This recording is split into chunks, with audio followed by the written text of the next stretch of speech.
నమస్కారం, welcome to I dream. ధర్మ మార్గం విత్ విజిత కార్యక్రమానికి స్వాగతం.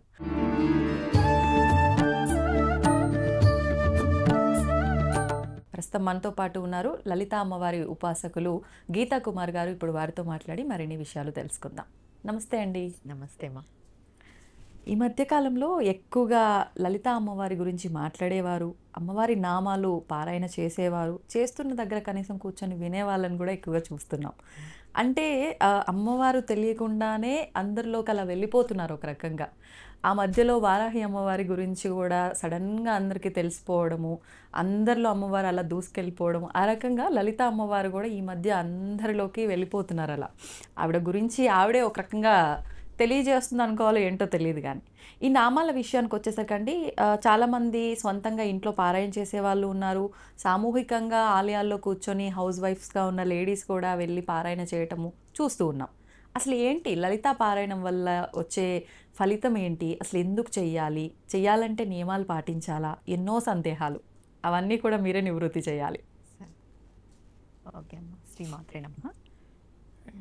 ముందుగా మనకి లలితా సహస్రనామం ఎలా వచ్చింది ఇది తెలుసుకుందాం మనం.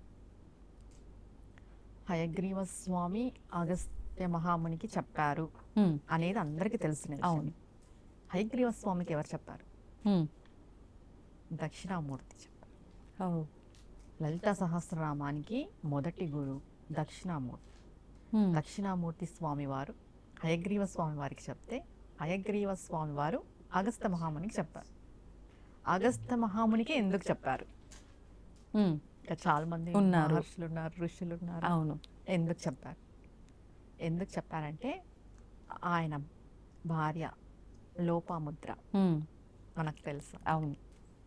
ఆవిడ వల్ల ఆయనకు ఆ స్థాయి వచ్చింది. ఎందుకని, ఎలా? ఇది యాక్సెప్ట్ చేయకపోవచ్చు ఎవరు ఈ విషయాన్ని. అంటే అగస్త్య మహామునే చాలా ఇది అంటారు, కానీ లోపాముద్ర వల్లనే ఆయనకు అంత స్థాయి వచ్చింది. ఎందుకంటే లోపాముద్రాదేవికి సాక్షాత్తుగా అమ్మవారే గురుపదేశం చేశారు, మంత్రోపదేశం చేశారు. లలిత అమ్మవారే లోపాముద్రాదేవికి మంత్రోపదేశం చేశారు. ఓకే. డైరెక్ట్ గా ఆమెకి ఎవరు గురువులు వచ్చి ఇచ్చింది లేదు, అమ్మవారే స్వయంగా ఇచ్చారు. అందుకు ఆవిడ చాలా, వాళ్ళిద్దరు భార్య భర్త చాలా గొప్ప స్థాయిలో ఉంటారు. మనం ఇప్పటికి చూస్తూ వింటూ ఉంటాం, అగస్త్య మహాముని లోపాముద్రాదేవి అనేసి. ఆవిడ సాధన వల్ల ఆయనకు అంత స్థాయి వచ్చింది, అగస్త్య మహామునికి. అంటే భార్య చేసే సాధన భర్తకి ఈ రకంగా కూడా ఉపయోగపడుతుంది అనుకోవచ్చు. ఒక రకంగా పడుతుంది. ఇది ఎవరికి తెలియక భర్త చేసేదే భార్యకు వస్తుంది, అవును, భార్య చేసేది భార్యకి ఉంటది. నేను లేదని చెప్పాను, కానీ ఒక స్టేజ్ దాటిన తర్వాత వాళ్ళు మునులు, మహర్షులు అండి. మనమంటూ మాతృలు మాత్రమే. అవును, వాళ్ళు వేరు కదా. అలా అమ్మవారు స్వయంగా ఆవిడకి ఇచ్చారు మంత్రోపదేశం. Okay okay. అలా దానివల్ల ఆయనకు అంత స్థాయి వచ్చి హయగ్రీవ స్వామి ఆయనకు చెప్పడం జరిగింది. లలిత సహస్రనామాలు రహస్య సహస్రనామాలు. రహస్యమే. మనం ఎంత లోతుగా పారాయణం చేసినా, ఎన్ని అర్థాలు తెలుసుకున్నా, గొప్ప గొప్ప ప్రవచనకర్తలే దీనిపైన చెప్పారు. మనం వింటున్నాం. అవి రహస్యనామాలే. అవి రహస్యంగా చేసుకునే వాళ్ళు ఇంతకు ముందు. అంటే ఇప్పుడు రహస్యంగానే చేయాలా అని అంటే, ఇంతకుముందు రహస్యంగానే చేసేవాళ్ళు ఎవరింట్లో వాళ్ళు. ఓకే. అందరూ కూడా చేసేవాళ్ళు కాదు, కొంతమందే చేసేవాళ్ళు. ఇప్పుడు రాని వాళ్ళు చేస్తున్నారు, తప్పులు చదువుతున్నారు. అలా కాకోకున్నట్టు నేర్చుకొని చదవండి. నేను చెప్పేది ఏంటంటే, బాగా నేర్చుకొని ఫస్ట్ వినండి. వింటూ ఉంటే ఆటోమేటిక్గా వస్తుంది. తర్వాత చదవండి. తప్పులు చదవు. అంటే తప్పులు చదివేసి అమ్మ నన్ను క్షమించు అంటే అమ్మ క్షమిస్తుంది అంటారు కదా. అవును. ఎంతవరకు? బాగా అక్షర జ్ఞానం ఉన్న వాళ్ళే తప్పులు చదివితే, లేని వాళ్ళ వదిలిపెట్టండి. లేని వాళ్ళ పరిస్థితి వదిలిపెట్టేస్తాం.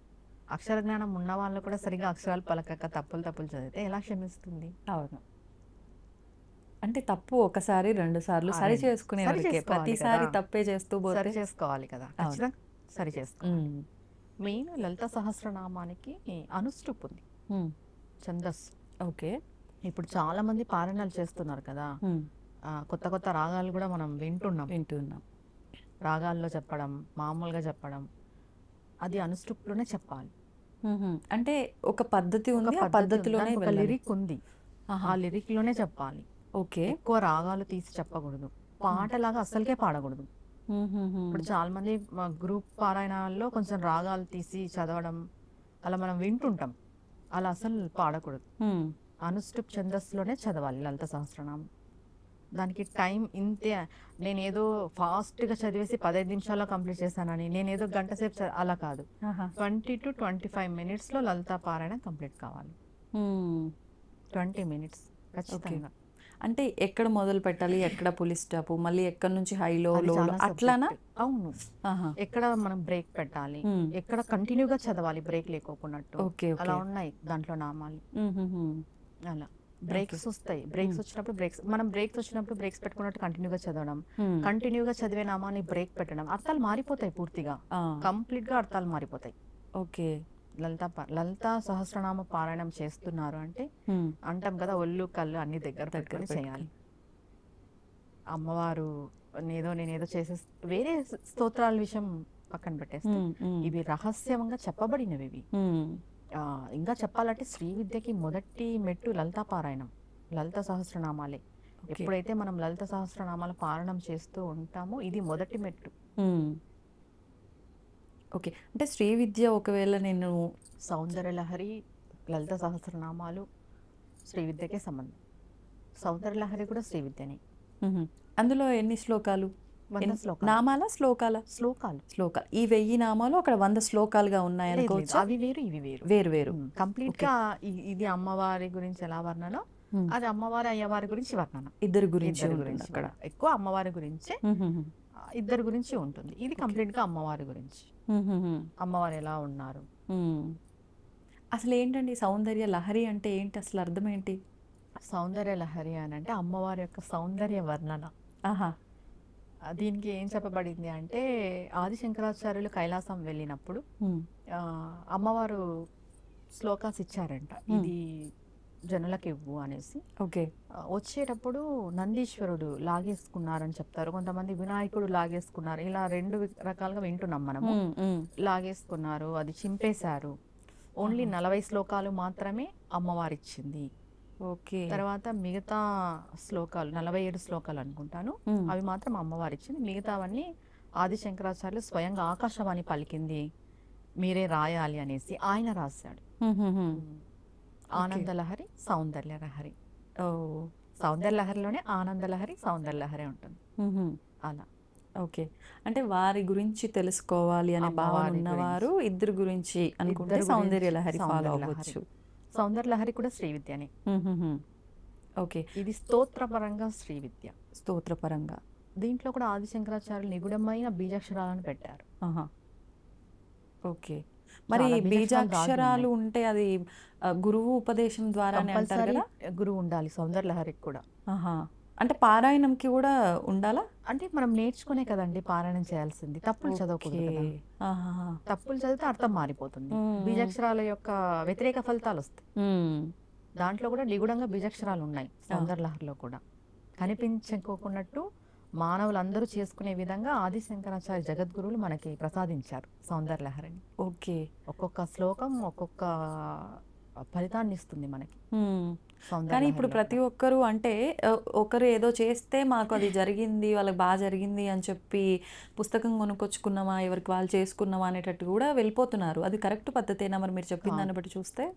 కాదు, గురుముఖత నేర్చుకోవాలి. ఓకే. ఎందుకంటే ఖచ్చితంగా తప్పులు చదువుతాం, సంస్కృతం ఉంటుంది కాబట్టి ఫస్ట్ నేర్చుకొని తర్వాత పారాయణం అది చేయాలి. లలిత సహస్రనామం కూడా అంతే, ఫస్ట్ నేర్చుకోవాలి, నేర్చుకున్న తర్వాతే చదవాలి. తప్పులు మాత్రం చదవకూడదు. ఓకే. ఇప్పుడు స్టార్టింగ్ స్టేజ్లో ఉన్నారు మీరు, ఎప్పుడైనా లలితా పారాయణం కంప్లీట్ అయిపోయిన వెంటనే 11 సార్లు మనం ఉమాయ నమః ఉమాయ నమః అనుకోవాలి. ఎందుకని ఉమా అంటే? మళ్ళీ ఇక్కడ గౌరీదేవి కదా, పార్వతీ అమ్మవారు అంటారు కదా. ఉమా అని అంటే అది మహేశ్వరుడికి ఇష్టమైన పేరు. ఉమా అని, అపర్ణ, ఉమా, ఈ 2 పేర్లు చాలా ఇష్టం అన్నమాట. ఓకే. అందుకు మనం ఆయనకి ఇష్టమైన పేరుతో అమ్మవారిని తలిస్తే అమ్మవారు మనకి ప్రసన్నమై చిన్నగా తప్పులు చదివింటాం కదా, వాటిని క్షమించేస్తుంది అంటారు. ఓకే. అలా. ఇప్పుడు అందరికీ అర్థమయ్యే విధంగా చెప్పాలి అని అంటే మానవులందరికీ కావాల్సిందేంటి? కోరికలు నెరవేరటం. భక్తి, అమ్మవారి మీద ప్రేమ ఇదంతా పక్కన పెడితే మాకు ఈ ఇబ్బంది ఉంది తొలగిపోవాలి. లలిత చేయటం వల్ల ఇవన్నీ నిజంగా నెరవేరుతాయా? ముందుగా అయితే లలిత అని అనకూడదు. లలిత సహస్రనామాలు, లలిత అని మనం అనకూడదు. ఓకే. లలిత సహస్రనామాల్లో ఒక్కొక్క నామానికి ఒక్కొక్క ఫలితం ఉంది మనకి. మనకి ఏ కష్టం వచ్చిందో ఆ కష్టం తగ్గట్టు ఆ నామాలు ఉన్నాయి. చేసుకుంటూ పోతే దీక్షగా చేసుకున్నా, లేదు లైఫ్ లాంగ్ మనం ఒక్కటే నామాన్ని పట్టుకున్నా కూడా మనం అల్టిమేట్గా ఆ సమస్య నుండి బయటపడిపోతాం. అంటే మొత్తం నామాలు చదవాల్సిన అవసరం కూడా లేదు. అవసరం లేదు. అంటే ఇది ఎలా చెప్తానంటే, ఇప్పుడు మనకి సొంత ఇల్లు కావాలి. దాంట్లో ఏముంది, చింతామణి గృహంతస్థ అనే శ్లోకం ఉంది, అది పట్టుకోవాలి. లలితా పారాయణం అంతా కంప్లీట్ చేసిన తర్వాత ఒకసారి ఆ శ్లోకాన్ని మనం ఇంకా నిత్యం చాంట్ చేయాలి. ఒక్కసారిగా మనం కంప్లీట్ చేయాలి మొత్తం అన్ని శ్లోకాలు అలా. ఓకే. ఇప్పుడు వింటున్న దానికి మనం పుస్తకంలో చూస్తున్న దానికి చాలా అంటే పదాలు, అక్షరాలు వ్యత్యాసం చాలా ఉంటాయి. అంటే మరి మనం ఏది ఫాలో అవ్వాలి? ఒకవేళ ఇప్పుడు మేము ఫాలో అవ్వాలి భాస్కర భట్ల రాశారు కదా, ఆయనది ఫాలో అవ్వచ్చు. భాస్కర భట్ల ఓకే బుక్ ఉంది కదా, వాళ్ళది వేళ్ళపూడి వాళ్ళది కూడా బాగుంది బుక్, పుస్తకం అది ఫాలో అవ్వచ్చు. ఆడియో రూపంలో వింటూ అలా నేర్చుకోవాలనుకున్న వాళ్ళకి భక్తి ఛానల్లో వస్తుంది కదా, అది ఫాలో అవ్వచ్చు. ఇప్పుడు కొంతమంది చెప్తున్నారు, అవును అది కూడా ఫాలో అవ్వచ్చు. కానీ అనుష్ఠుప్లో ఎవరైతే చెప్తారో మనకు తెలిసిపోతుంది ఎక్కువ రాగాలు ఉన్నాయా, అప్పుడే అర్థం అవుతుంది. అంటే అది ఒక పాటలాగా రాగ రూపంలో కాకుండా మంత్ర రూపంలో ఉండాలి. Okay okay. మరీ రాగాలు ఉండకూడదు, మరీ ఫాస్ట్ ఉండకూడదు. అలా ఒక 2-3 నామాలు ఏమన్నా చెప్తారా అట్లా? శ్రీమాత శ్రీ మహారాజ్ని శ్రీమసింహాసనేశ్వరి చిదగ్నికుండ సంభూత దేవకార్య సముద్యత. ఓకే. తెలియకుండానే అప్పు అది మళ్ళీ వెంటనే స్లో అయిపోవడం, అట్లా బ్రేక్స్. Okay okay. మనం అంటే ఇప్పుడు చాలా మందిలో ఏంటంటే ఏం తీసుకున్నా మంత్రం, మనం ఆల్రెడీ ఇంత ముందు ఎపిసోడ్లో కూడా మాట్లాడుకున్నాము నియమాలు పాటించాలి అని చెప్పి. మీరు ఇందాక చెప్పినట్టుగా ఎప్పుడు కుదిరితే అప్పుడు చేసుకుంటాము లలితా సహస్రనామాలు అనడం కన్నా ఉదయం సూర్యోదయం లోపల అన్నారు. అలా ఇంకేమైనా నియమాలు ఉన్నాయి? ఈవినింగ్ అంటే కొంతమంది 3 సార్లు చేసుకుంటారు డైలీ. 12 to 1 లోపు చేసుకోవచ్చు. 3 సార్లు పారాయణం చేసుకునే వాళ్ళు 12 to 1 లోపు కూడా చేసుకుంటారు. అది వేరు, అది దీక్షగా చేసుకుంటారు. 3 సార్లు చేసుకుంటామని. లేదు ఒక్కసారి పారాయణం చేసే వాళ్ళైతే మీరు ముందుగానే సంకల్పం చేసుకునేటప్పుడు ఈవినింగ్ చేసుకోగలరా, మార్నింగ్ చేసుకోగలరా డిసైడ్ అవ్వాలి. మేము ఎలా ఎప్పుడు పడితే అప్పుడు చేసుకుంటాం అనేక లేదు. అంటే సంకల్పం మేరకు చేసుకునే వాళ్ళు, కుదిరినప్పుడల్లా ఎవరు చేసుకోవచ్చు. నార్మల్గా ఏ కోరిక లేదు, మేము నార్మల్గా అమ్మవారివి వినాలి చదవాలనుకునే వాళ్ళు ఈవినింగ్ మార్నింగ్ చేసుకోవచ్చు. అది కూడా ఆఫ్టర్నూన్ టైమ్స్ లో చదువుతాము అదంటే కాదు. కోరిక మేరకు చేసుకునే వాళ్ళు ఫస్ట్ కంప్లీట్ గా ఒక టైం డిసైడ్ అవ్వాలి, ఈవినింగ్ మార్నింగ్ అని. మార్నింగ్ అయితే 6 లోపు, ఈవినింగ్ అయితే ఆఫ్టర్ 6 పైన. ప్రతిసారి మనం ప్రతిరోజు పారాయణం చేసుకునే వాళ్ళు నైవేద్యంగా పానకము, వడపప్పు ఖచ్చితంగా పెట్టాలి. మనం లలిత సహస్రనామాలు మనం పారాయణం చేస్తున్నాము అంటే ఖచ్చితంగా పానకం, వడపప్పు నైవేద్యం పెట్టాలి. ఇది కూడా మా గురువు గారు చెప్పింది. ఓకే. ఇప్పుడు ముందుగా అంటే దక్షిణామూర్తి గురువుగా భావించి మొదలు పెట్టడం కరెక్ట్ అంటారా? మొదటగా మొదలు పెట్టే దత్తాత్రేయ స్వామి, దక్షిణామూర్తి. ఓకే. ఇప్పుడు స్వామికి సంబంధించిన ఏదైనా మంత్రం, ఏదైనా నామం ఉందా? అంటే మొదలు గురుభ్యో నమః అనుకో సరిపోతుంది, చాలు. అందరు గురువుల్ని తలిచినట్టే శ్రీ గురుభ్యో నమః అదే అనుకోవచ్చు. లేదు మనం సపరేట్ గా దక్షిణామూర్తి స్వామి అనుకున్నాం, శ్రీ మేధా దక్షిణామూర్తి నమః, శ్రీ మేధా సమేత దక్షిణామూర్తి నమః. ఇద్దరు భార్య భర్తని కలిపి అనుకోవచ్చు. ఓకే. ఇలా శ్రీ దత్తాత్రేయ స్వామి నమః, దత్త దిగంబర ఇలా ఓకే. ఏదైనా అనుకోవచ్చు. ఇంకా ఏది అనుకోలేమంటే శ్రీ గురుభ్యో నమః అలా. ఫస్ట్ గణపతి మంత్రం, తర్వాత గురువు మంత్రం, తర్వాత మనం సహస్రనామ పారాయణం. ఎలానో గణపతికి మనం శుక్లాంబరధరం చెప్పుకుంటాం. అవును, మొదటగా ఏ కార్యక్రమం మొదలు పెట్టినా శ్రీ గురుభ్యో నమః అనుకున్నా సరిపోతుంది. ఓకే. ఇప్పుడు లలితా సహస్రనామాలు అనగానే ఈ మధ్య కాలంలో అందరికీ వినిపించేది వసిన్యాది వాగ్దేవతలే ఈ లలితా సహస్రనామాలు చెప్పారు అని చెప్పి. అసలు ఎవరు ఈ వసిన్యాది వాగ్దేవతలు? అమ్మవారి యొక్క శక్తులు, అమ్మవారి నుండి ఉద్భవించిన శక్తులు, శక్తి స్వరూపాలు. అంటే ఒక రకంగా అమ్మవారి ఇంకొక రూపాలు అనుకోవచ్చా? కాదు. కాదు. కాదు. హ్మ్. అమ్మవారి ఇంకొక రూపాలు కాదు. అమ్మవారి నుండి ఉద్భవించబడిన శక్తులు అంతే. హుహు. ఓకే. అమ్మవారి రూపం అమ్మవారే. ఆ! ఇంకా వేరే ఏం లేదు. ఓకే. వీళ్ళు శక్తులు. అమ్మవారి నుండి ఉద్భవించిన శక్తులు. హ్మ్. వశిన్యాది దేవతలు. హుహుహు. 8 మంది ఉంటారు వీళ్ళు. హ్మ్. వీళ్ళని మనం తలుచుకున్నా కూడా వాక్చాతుర్యం, వాక్శుద్ధి జరుగుతుంది. ఓహ్! అంటే అంటారు. విడిగా వీళ్ళకి సంబంధించిన జస్ట్ ఆరాధన? పేర్లు వశిని, నార్మల్. కామేశ్వరి, భగమాలిని ఆహా! అట్లా వీళ్ళ నేమ్స్ ఉన్నాయి 8. హ్మ్. 8 నేమ్స్ వస్తాయి. హ్మ్. అనుకున్నా కూడా మనకి వాక్శుద్ధి కలుగుతుంది అంటారు. హ్మ్. అంటే వీళ్ళని తలుచుకోవటం వల్ల మనకు మాటకి పవరా? ఏమనొచ్చు దాన్ని? ఎలా వాక్శుద్ధి, మాట్లాడాలి? వాక్చాతుర్యం, వే ఆఫ్ హ్మ్. టాకింగ్ అంటాం కదా. ఒకరు మాట్లాడితే మనం అట్రాక్ట్ అవుతాం కదా. అవును. అవును. అలా ఓకే. అది పెరుగుతుంది. హ్మ్. అంటే వీళ్ళు మాట్లాడుతుంటే అలా వింటూనే ఉండాలి. ఉండాలనిపిస్తుంది. ఇప్పుడు అలా అంటాం కదా. అవును. అవును. అట్రాక్ట్ అవుతాం. ఆ ఓకే. వాక్శుద్ధి కలుగుతుంది మనకి. హుహుహు. వాక్చాతుర్యం అంటాం కదా. అది హ్మ్. ఓకే. 8 పేర్లు. హ్మ్. ఇప్పుడు చాలామంది లలితా పారాయణము, లలితా సహస్రనామ పారాయణం అనేది ఇళ్ళల్లో ఒక వారం వీళ్ళింట్లో, ఒక వారం వాళ్ళింట్లో అని చెప్పి ఇలా ఏర్పాటు చేసుకొని చేస్తూ ఉన్నారు. ఇది సరైన పద్ధతేనా? చెయ్యొచ్చా? సరైన పద్ధతే, హ్మ్. చెయ్యొచ్చు. కానీ బాగా చదవాలి. కరెక్ట్‌గా చదవాలి. తప్పులు లేకుండా. తప్పులు లేకోకున్నట్టు. పారాయణం పెట్టుకోవడం తప్పు అనను నేను. హ్మ్. కరెక్ట్‌గా మంచి వేలో నీట్‌గా నేర్చుకొని దానికి ఒక ఛందస్సు ఉందని నేను చెప్పాను కదా. హ్మ్. అనుష్టుప్ ఛందస్సులో పారాయణం చేసుకోవాలి ప్రతి ఒక్కరు. హుహుహు. ఓకే. ఊరికే పారాయణాలు చేస్తున్నాం, పాడుతున్నాము, రాగాలు అలా కాదు. హ్మ్. మీరు ఎప్పుడు ఎవరు పారాయణాలు పెట్టుకున్నా, ఎంత మందితో కలిపి పెట్టుకున్నా కూడా హ్మ్. మెయిన్ పానకం, వడపప్పు మిస్ కాకూడదు, స్కిప్ కాకూడదు. ప్రసాదం అయితే అది ఖచ్చితంగా దానిపైన ఎన్నైనా పెట్టుకోవచ్చు. కానీ అవి 2 ఖచ్చితంగా ఉండాలి ఆహా! పారాయణం చేస్తున్నప్పుడు మాత్రం. ఓకే. ఇప్పుడు ఖచ్చితంగా పారాయణ చేయాలి అనుకునే వాళ్ళు ఇంట్లో గానీ, పూజా మందిరంలో గానీ మాత్రమే చెయ్యొచ్చా? లేదండి మాకు ఒక 2, 3 గంటల జర్నీ ఉంది. మేము డైలీ ఆఫీస్‌కెళ్ళాలంటే చేసుకోకూడదు. అలా కూడా చేసుకోవచ్చా? చేసుకోకూడదు. ఎందుకనండి? అవి రహస్య నామాలండి. వాటికంటూ ఒక శక్తి ఉంది. మేము ఎలా పడితే అలా ఇప్పుడు బస్సులో మనం జర్నీ చేస్తుంటాము. ఎవరు ఎలా ఉంటారో మనకి ఎలా తెలుసు? ప్లేస్ కూడా శుద్ధిగా ఉండాలి కదా. అవును. మన ఇంట్లో, మన గృహంలో హ్మ్. నీట్‌గా, ప్లెజెంట్‌గా ఉండి మన పూజా మందిరంలో చేసుకోవచ్చు. టెంపుల్స్‌లో చేసుకోవచ్చు.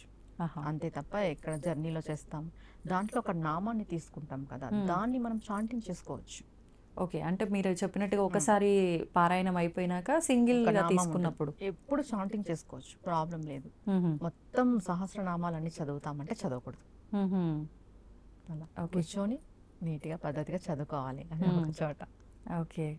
ఇప్పుడు చదవాలన్నా గూడా అంటే డైలీ తలస్నానం చేయాలి. లేదంటే ఇలానే ఉండాలి. ఇక్కడే చేయాలి ఇంట్లో. ఇవి కూడా ఏమైనా చూసుకోవాలంటారా డైలీ అండి? తలస్నానం నియమం అయితే లేదు లేడీస్‌కి. హ్మ్. పసుపు నీళ్ళు జస్ట్ మనం చిలకరించుకున్నా కూడా సరిపోతుంది. ఓకే. లేడీస్‌కి నియమం అయితే లేదు. హ్మ్. మనం ఏ టైంకి అయితే స్టార్ట్ చేసి ఎండ్ చేస్తామో ఆ టైంకే చేయాలి. మార్నింగ్ 6 లోపు అనుకుంటే మార్నింగ్ 6 లోపు ఖచ్చితంగా చేయాలి. సంకల్పం పెట్టుకున్న వాళ్ళు. హ్మ్. ఒక కోరిక మేరకు చేస్తారు కదా. ఖచ్చితంగా 6 లోపు అనుకున్న వాళ్ళు 6 లోపు. లేదా ఈవినింగ్ చేసే వాళ్ళు ఈవినింగ్. ఇది మెయిన్.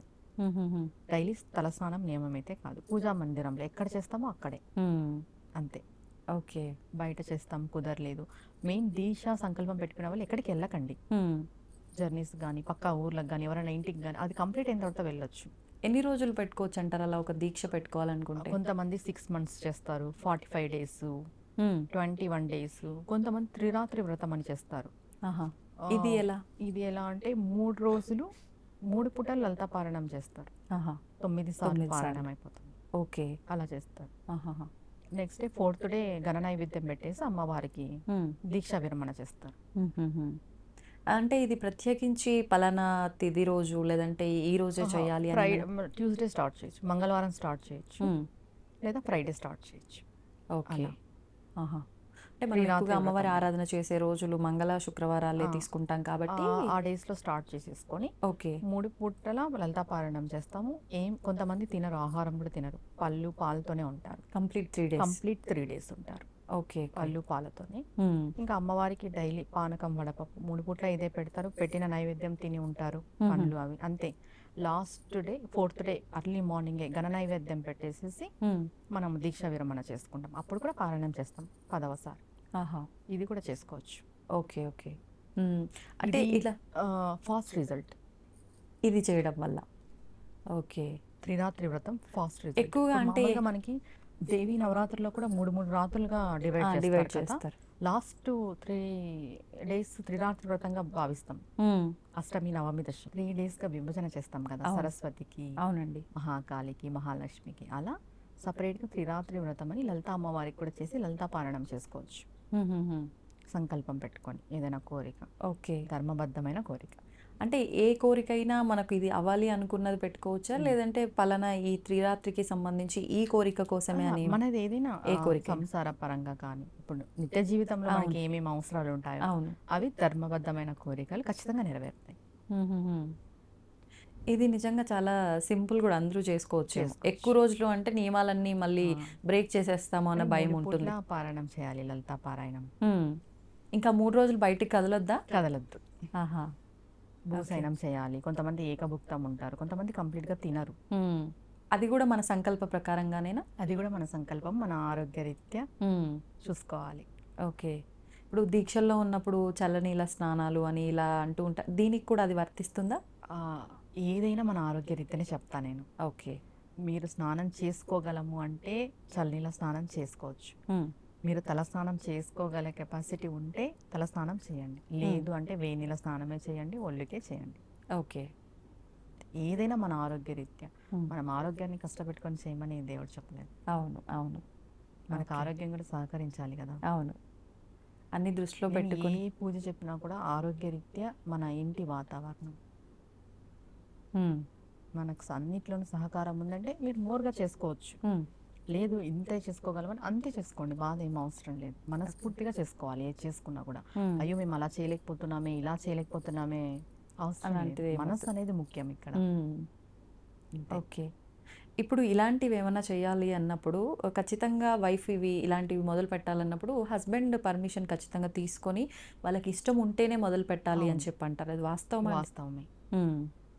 ఎందుకంటే వాళ్ళు సహకరిస్తే బాగుంటుంది కదా. అవును, అవును. హస్బెండ్ సహకరిస్తే బాగుంటుంది. ఒకవేళ సహకరించకపోతే వదిలేయటం కరెక్టా, లేదు చేయటం కరెక్టా? అంటే ఇదేదో మనం తప్పు చేస్తున్నట్టు కదా, అమ్మవారి ఆరాధన చేస్తున్నాం, అది కూడా మన కుటుంబం కోసం చేస్తున్నాం కదా.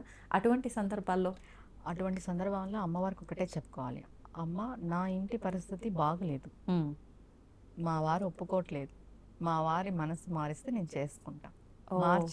నాకు చేసుకోవాలని ఉంది సంకల్పం, మార్చే బాధ్యత నీది, చేపించుకునే బాధ్యత నీది.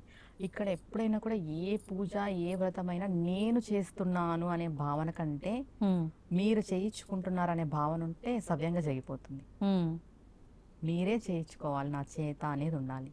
నేను చేస్తాను వద్దు, మీరు చేయించుకోవాలి. అమ్మవారికి ఇదే మొక్కాలి, శరణాగతి అంటాం కదా.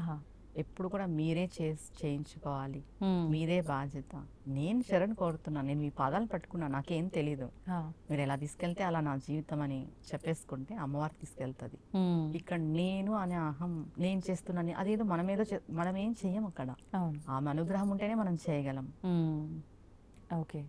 ఇప్పుడు లలితా సహస్రనామాలు మొత్తము మేము పారాయణ చేయలేము, ఒకవేళ చేసినా మేము ఎక్కడ తప్పులు చదువుతాము, ఇలాంటి భయాలు ఉన్నవాళ్ళు ఓన్లీ శ్రీమాత్రే నమః అనుకున్నా కూడా మొత్తం పారాయణ చేసిన ఫలితం ఉంటుంది అంటారు, వాస్తవమా అండి? 1000 సార్లు శ్రీమాత్రే నమః అనుకుంటే మొత్తం పారాయణం చేస్తాం. 1000 సార్లు? 108 times కూడా చేసుకోవచ్చు. కానీ మనం మంచి పారాయణ ఫలితం రావాలి అంటే 1000 సార్లు అనుకోవాలి, జపం చేసుకోవాలి శ్రీమాత్రే నమః. దీనికి మనం ఇంకా సమయాలు అవన్నీ ఏం చూసుకోవాల్సిన అవసరం లేదా? సమయం ఉంటుంది, దీనికి కూడా సమయం చూసుకోవాల్సిందే. సంకల్పం అంటే కోరిక ఉంటే సమయం ఉంటుంది, కోరిక లేదు అని అంటే సమయం ఉండదు. ఓకే. సంకల్పానికి ఖచ్చితంగా సమయం అనేది ఇంపార్టెంట్ అండి. సమయపాలన అంటాం కదా. అవును, ఖచ్చితంగా సమయం ఇంపార్టెంటే సంకల్పానికి. అంటే ఈ టైం లోపల నీ కోరిక తీరాలి అంటే ఈ టైంలో నువ్వు ఖచ్చితంగా అవి చేయాలి. మనం ఒక గోల్ పెట్టుకొని ఉంటాం, ఈ టైంకి అంతా నాకు అది జరిగిపోవాలి అని. అవును, అది జరగాలంటే నువ్వు ఇక్కడ కూడా సమయపాలన పాటించాలి. కరెక్టే. అలా. ఓకే. అంటే మనకు జరగాల్సింది జరగాలి, మనం చెయ్యాల్సింది కూడా కరెక్ట్గా చెయ్యాలి. ఓకే. అంటే మీ జర్నీ స్టార్ట్ అయ్యి 7 years అవుతుంది ఇలా అమ్మవారిని పట్టుకోవడం? అమ్మవారిని పట్టుకోవడం అంతా 7 years. ఓకే. ఈరోజు నేను ఇలా మీ ముందుకు వచ్చానంటే చిన్న విషయం కాదు, అది 1 రోజు 2 రోజుల్లో జరిగిన విషయం కాదు. దీని వెనకాల 7 years సాధన ఉంది. 7 yearsగా నేను సాధన చేస్తూ ముందుకు వచ్చి 2 years బ్యాక్ కాంచీపురం కామకోటి పీఠాధిపతి వారు విజయేంద్ర సరస్వతి గారిచే నేను మంత్రోపదేశం తీసుకోవడం, మరి తర్వాత శృంగేరి పీఠం వారి తరపున ఆనంద సాంప్రదాయం నుండి మోహన్ గారు అనేసి మా గురువు గారు, శ్రీవిద్య గురువు గారు, నేను శ్రీవిద్యలో ఒక అడుగు పెట్టడం, ఇదంతా అమ్మవారు నన్ను అంటే అంటాం కదా చేయి పట్టుకొని ముందుకు తీసుకెళ్తుందని, అలా ముందుకు తీసుకొచ్చింది. ఈరోజు ఇలా శ్రీ విద్యలో ఒక ఉపాసకురాలుగా నేను సాగుతున్నాను. మీ జర్నీ మొదలైంది అలా. అవును. ఓకే. ఇప్పుడు అంటే ముందుగా మనకు గురువుని మనం ఎంచుకోవడం కాదు, గురువులే మనని ఎంచుకుంటారు అని చెప్పి, శిష్యుని గురువులే ఎంచుకుంటారు అని చెప్పి, మనకు సంబంధం లేని వ్యక్తి గురువుగా అంటే సడన్గా మనకు తారసపడతారు, వాళ్ళు మనల్ని చూస్ చేసుకుంటారు, ఎన్నో ఇబ్బందులు పెడతారు, పరీక్షలన్నీ నెగ్గిన తర్వాత అప్పుడు ఉపదేశం చేస్తారు అని చెప్పి ఎంతోమంది చెప్తూ ఉంటారు. మీ విషయంలో అలా జరిగింది? మీరు చెప్పిన సబ్జెక్ట్ పూర్వకాలంలో ఉండింది. పూర్వకాలంలో ఎలా అంటే పిల్లల్ని గురువుల దగ్గర వదిలేసి శిష్యరికానికి వదిలేస్తుండేవాళ్ళు. ఓకే. వదిలేసి వాళ్ళన్నిట్లోనూ బాగా నైపుణ్యం పొందిన తర్వాత గురువు వాళ్ళకి ఏదో ఒక అమ్మవారి మంత్రము, దేవుడి మంత్రము ఇచ్చి వాళ్ళని ముందుకు తీసుకెళ్లేవాళ్ళు. ఇప్పుడు అలా లేదు. ఇది కలియుగం అండి. ఇప్పుడు మనం గురువుని ఎత్తుక్కుంటూ పోవాల్సిన అవసరం లేదనే విషయం అయితే వాస్తవమే. మన జీవితంలోకి గురువు రావాలి అని మనం పూర్వజన్మ సుకృతంలో ఆ పుణ్యం కొద్దీ ఈ జన్మలో మనకి నిర్ణయించబడి ఉంటే ఖచ్చితంగా గురువు మన జీవితంలోకి వస్తారు. మనం వెతుక్కుంటూ పోయే అవసరం లేదు. కానీ ఒక్క విషయం నేను చెప్పేది ఏమంటే, మనం ఒక్కసారి వీళ్ళు నా గురువు అని ఎంచుకున్న తర్వాత మనం గురు నింద చేయకూడదు. ఆ గురువుకి ఏమి తెలియకపోని నీ గురువు అని నీ జీవితంలోకి వచ్చిన తర్వాత మా గురువు గారికి ఇది తెలీదు అనే మాట కూడా మనం మాట్లాడకూడదు. మనకు తెలిసిండొచ్చు, తనకు తెలియకపోయిండొచ్చు, ఆ మాట కూడా మనం అనకూడదు. ఎందుకంటే శివుడి దగ్గరికి వెళ్ళినా, విష్ణు దగ్గరికి వెళ్ళినా, అమ్మవారి దగ్గరికి వెళ్ళినా తీరనిది మనకి మార్గం ఏర్పడింది గురువు మనకి చూపిస్తాడు. మనకు ఒక మార్గ దశ అంటాం కదా, అది మనకి గురువు వల్ల ఏర్పడుతుంది. మన జీవితంలోకి ఎటువంటి గురువు వచ్చి మీకు గురుస్థానంలో ఉన్న తర్వాత మా గురువు ఇలా నింద చేయకూడదు. ఆయనకి తెలియకపోని, ఆవిడకి తెలియకపోని మీకు వాళ్ళు గురువులు. మరి ఇప్పుడు అట్లా ఒకవేళ మీరు అన్నట్టుగా ఆయన దగ్గర అసలు ఎటువంటి జ్ఞానము లేదు అనుకోండి, మనం ఈజీగా వాళ్ళ దగ్గర నుంచి తప్పుకొని పక్కకు వచ్చేయాలా? వాళ్ళ దగ్గరే మనం ఇంకా గురువు కదా అని కంటిన్యూ చేయాలంటారా? తప్పుకొని పక్కకైతే రాకూడదు. ఎందుకంటారా, గురువు అనే స్థానంలో ఆయన ఉన్నారు. ఆయనకి ఏమీ తెలియకపోవచ్చు, ఆయన స్థానానికి మనం విలువ ఇవ్వాలి. ఎప్పుడైతే ఏమీ తెలియని గురువును కూడా మనం గురువుగా భావించి సేవ చేసి ఆయన మార్గంలో మనం నడుస్తామో ఆటోమేటిక్గా మనం భగవతిని చేరుకుంటాం, అమ్మవారిని చేరుకుంటాం, అయ్యవారిని. ఎవరెవరు ఇది వాళ్ళది, శాక్తేయం వాళ్ళు శాక్తేయం, శైవులు, వైష్ణవులు, ఎవరి వాళ్ళ ఇది చేరుకుంటారు. ఓకే. పరమపద సోపానం అంటాం కదా, అది మనకి గురువు ద్వారానే లభిస్తుంది. గురువుకి ఏమి తెలియకపోని నీకు గురువుగా నియమించబడ్డారు అంటే వాళ్ళని మనం గురువుగానే భావించాలి. వారి నింద కానీ, వాళ్ళకి ఏం తెలియదని కానీ వాళ్ళని దాటి మనం పోకూడదు. ఓకే. ఇప్పుడు మీరు ఇందాక చెప్పినట్టుగా ఆనంద సాంప్రదాయ ప్రకారంగా అని చెప్పన్నారు. అంటే దీంట్లో కూడా సాంప్రదాయాలు ఉంటాయా? ఎన్ని రకాల సాంప్రదాయాలు ఉంటాయి? దీంట్లో 64 కళలు ఉన్నట్టు 64 సాంప్రదాయాలు ఉన్నాయి. శ్రీ విద్యలో కూడా 64 సాంప్రదాయాలు ఉన్నాయి. ఒక్కొక్కరు ఒక్కొక్కటి. శ్రీ విద్య కూడా 2 భాగాలుగా విభజించబడింది, హాది విద్య, ఖాది విద్య అని. ఒకటి మనకి లోపాముద్రాదేవి, అగస్త్య మహాముని భార్య చెప్పబడింది. ఒకటి మన్మధుడి.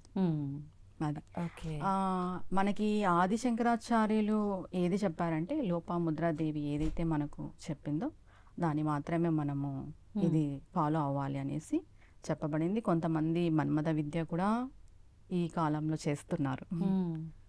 ఏంటండి అంటే వ్యత్యాసం ఏంటి రెండిటి మధ్య? వామాచారం, దక్షిణాచారం. ఓ, ఇలా అయితే అందరికీ అర్థమైపోతుంది. వామాచారం, దక్షిణాచారం. అంటే మీరు అన్నట్టుగా చూస్తే దక్షిణాచారాన్ని ఆచరించాలి అని చెప్పి లోపాముద్రాదేవి అని అంటే, అంతే కదా.